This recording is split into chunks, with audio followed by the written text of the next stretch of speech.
Welcome to Factorio Masterclass, and my name is Nilaus, and this is the series of tutorials and guides here on YouTube covering all aspects of the game and aims to provide insight and resources to help you improve your game as an engineer in our favorite game of Factorio.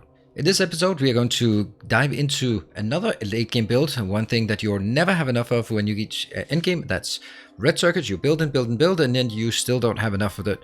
So that's what we're going to be solving today. Each episode starts out as a workshop session streamed live on my Twitch channel. This is over at twitch.tv/Nilaus, and you're very welcome to drop by.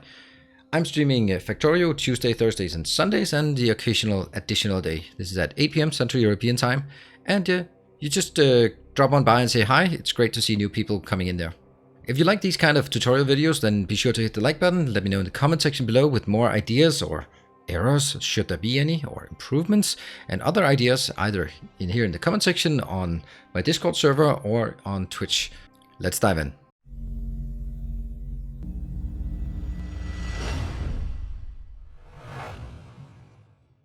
So let's start building red circuits, or advanced circuits as they are officially called. Well, we're going to start by having one of these, and just to start out, I'm using two mods. I'm working in sandbox mode because it's easier, and I'm using two mods. I am using for sort of easy infinity loaders and that kind of thing. I'm using a mod called editor extensions, and I'm using one called max rate calculator to get sort of the maximum rate of calculation.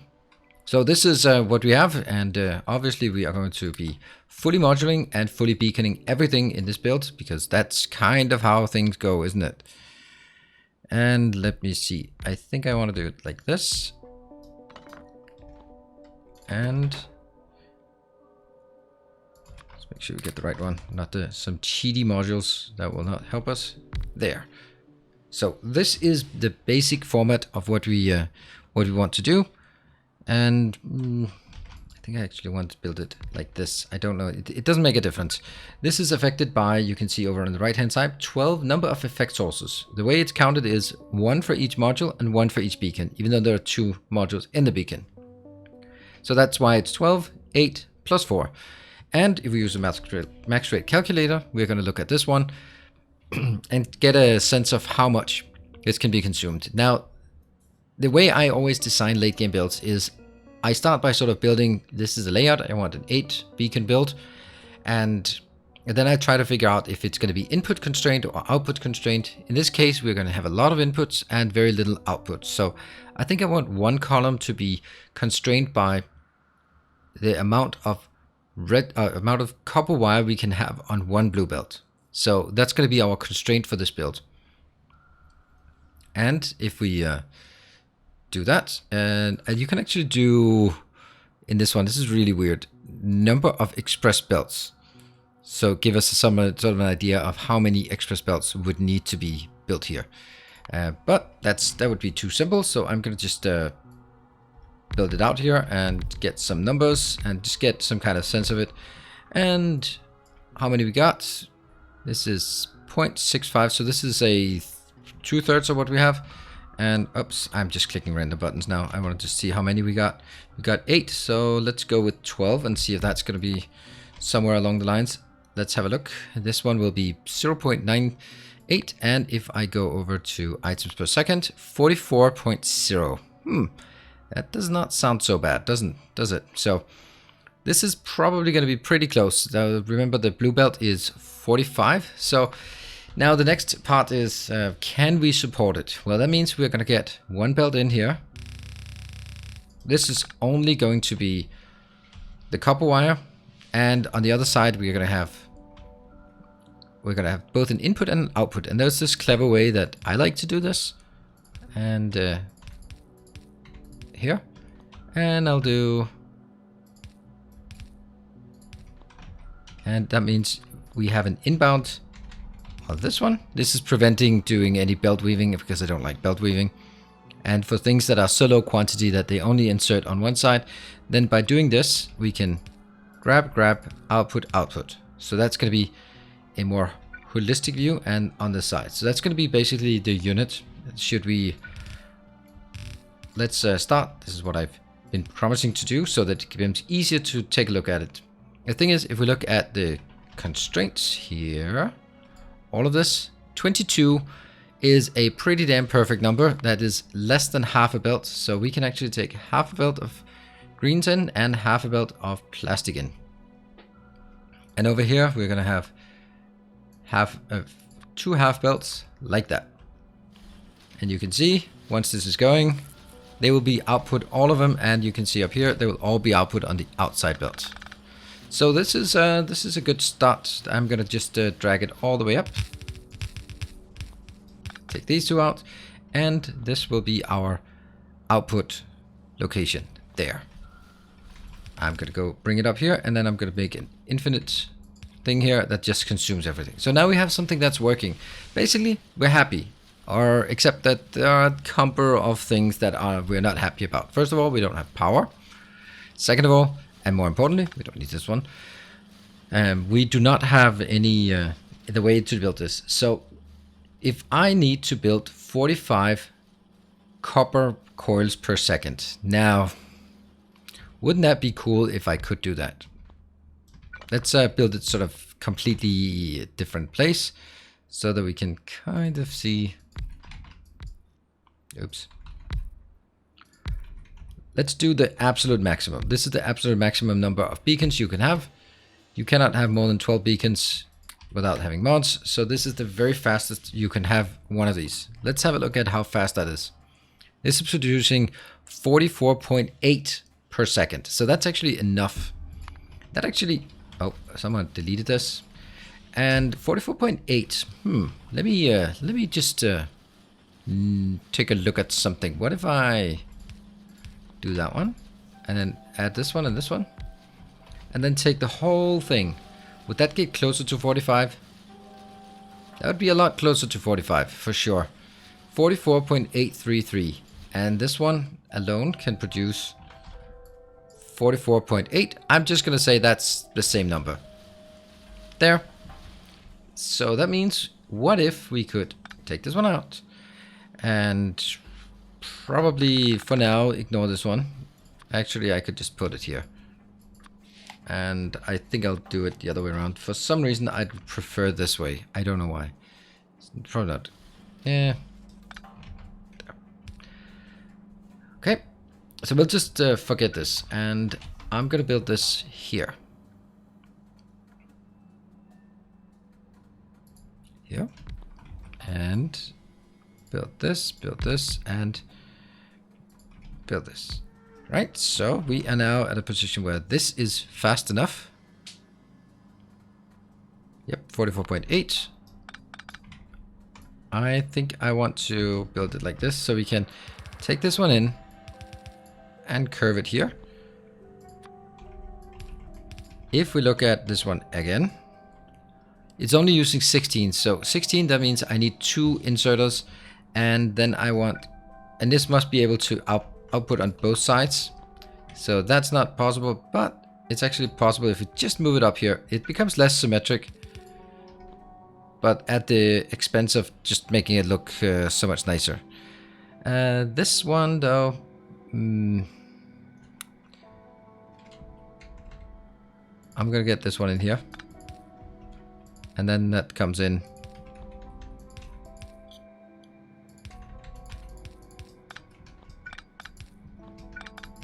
There. So we now have the 2 inputs, and then we can refresh those. This one will now be copper. We actually only need it on one side because it's only needing 16, so I'm only gonna highlight it with one side just so that we are clear. Oh, that's definitely not what I wanted. Oops.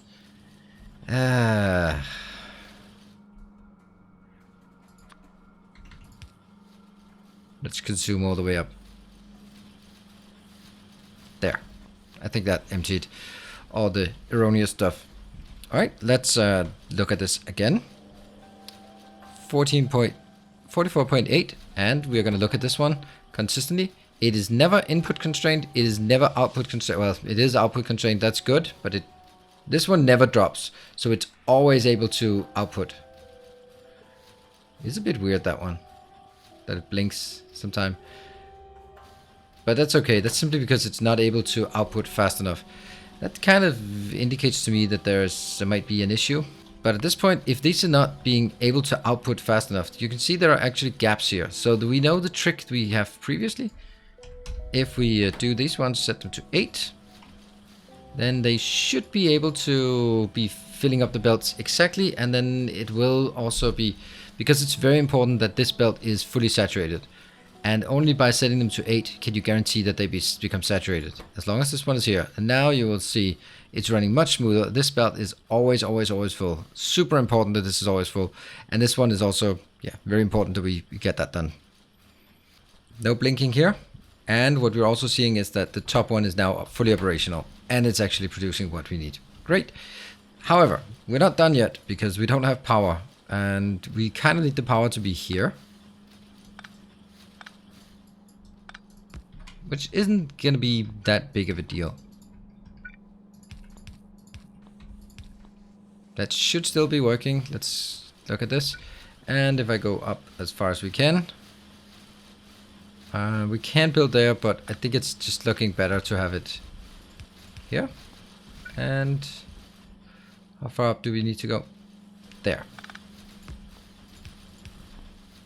That's great. And we just obviously need some lights here. What if we build it right below for all of them? That should be somewhere we can build it. Yes, indeed. And blah, there. Right, so we have inputs, we have outputs, we have lights, we have power. We have confirmation that things are working. This lane is always full. And these are working. And that output, we didn't even see how much it was. It was 15.6 up here. It's a very nice number. And what we can then do is, well, the reason why I'm saying it's good is because 15 is an excellent number to use, because 3 times 15 is 45. So we just need 3 of these units. If I wanted to call this a unit, and if you want bigger than this, because this unit is now constrained by the amount of copper coils you can transport on one belt. Copper wire, it's not coils, it's wire. Build 3 of them, then they suddenly become output constrained, with the constraint being the output of a full blue belt. So let's see if we can make that and make it look nice as well.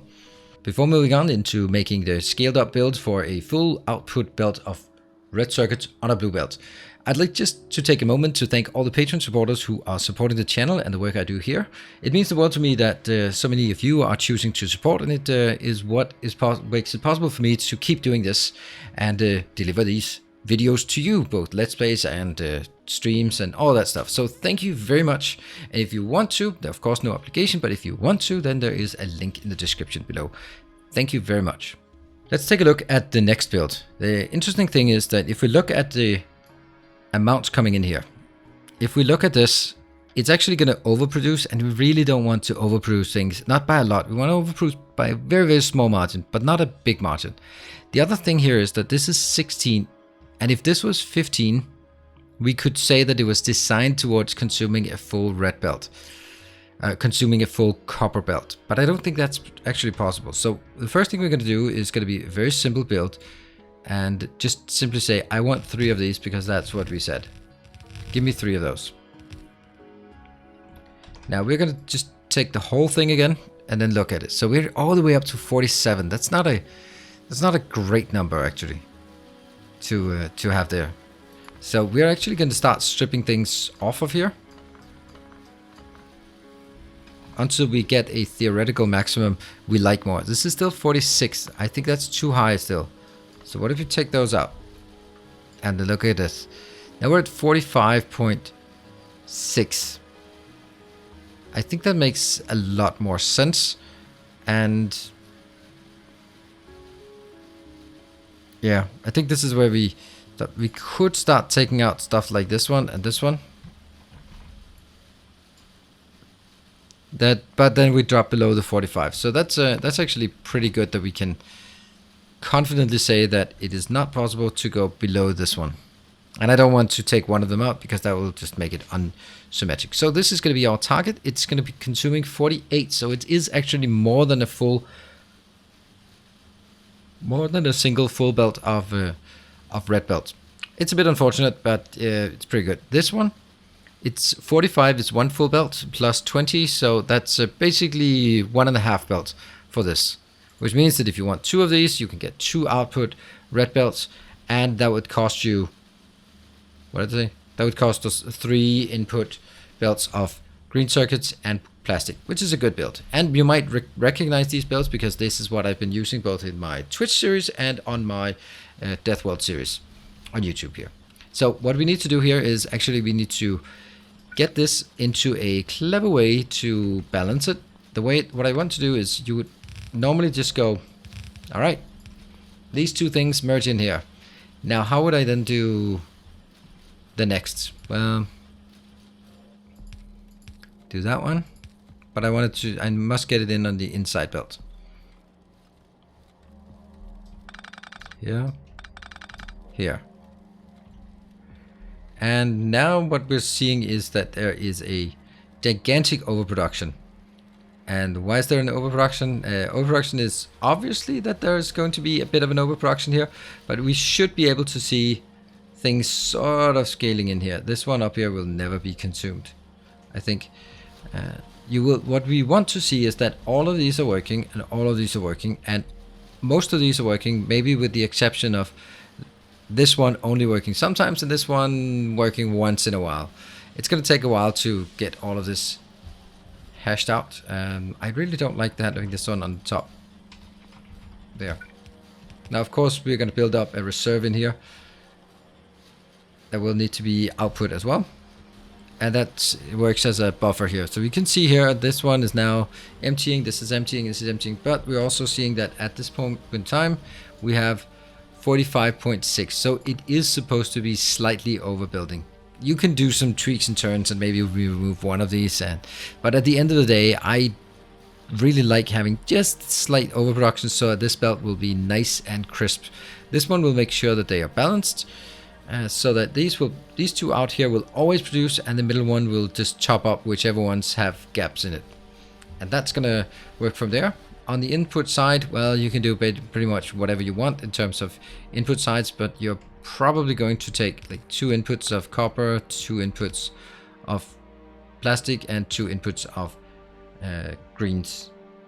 And I would probably take the copper out separately and then make, basically, since this one is going to be 1, and then you match it with something on the other side that will be on this side here.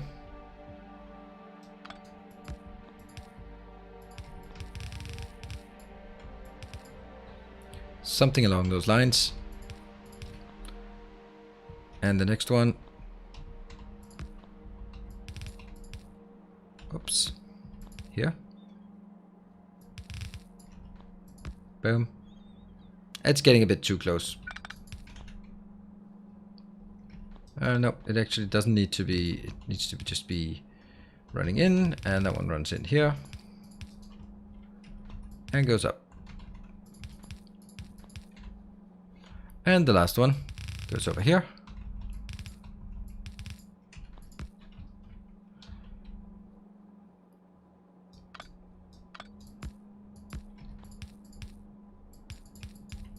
Something along these lines would be a way of doing it.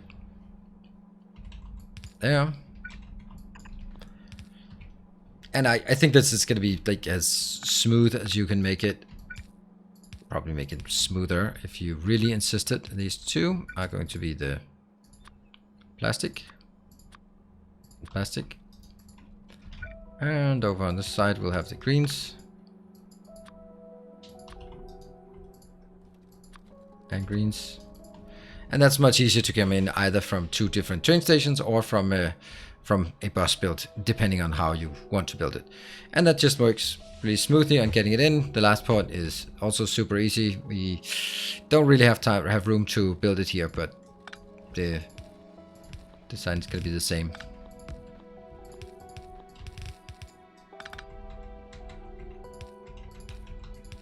This is a lot less vulnerable because it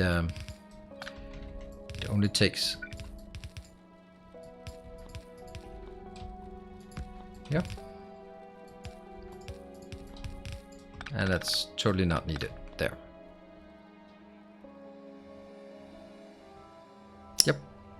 And these two. Gonna get some copper. Inbound, inbound, and there. Just to give you a kind of an indication of how you could build it. Now these only take like 16 plus 16 plus 16, so it's only barely more than a full build in here. This is still gonna work there, and everything will be saturated. So that's just an indication of how you could build it in a nice way. And of course we've been stalling up here, so it's gonna take a bit of time for it to catch up again, and then it will be more stable. And you can see how it stabilizes here. And we are now in a position where we should not be getting any gaps on the belt anymore. There, looking good. So there you have it. That is basically the build I'm going to propose for you to build your endgame red circuits. And you can either build one column if you just want to build melting columns, and then it's constrained by this this part here, or you can build a full one like this, and then it's constrained on the outbound belt to one full belt. The reason why I'm always constraining things towards having full belts is because full belts are less resources, so you don't have to build twice as many half full belts, but you have only one belt that's fully saturated. Also, from an update perspective, in terms of calculations, it's much more beneficial to have to have compressed belts, because they are easier on the calculation than having belts that look like this. So that's going to be it. Thank you very much for watching. If you're still awake, then hit the like button, hit the comment section. And if you want to see more Factorio, well, I have Let's Plays here on my YouTube channel. I have a Let's Play over on Twitch.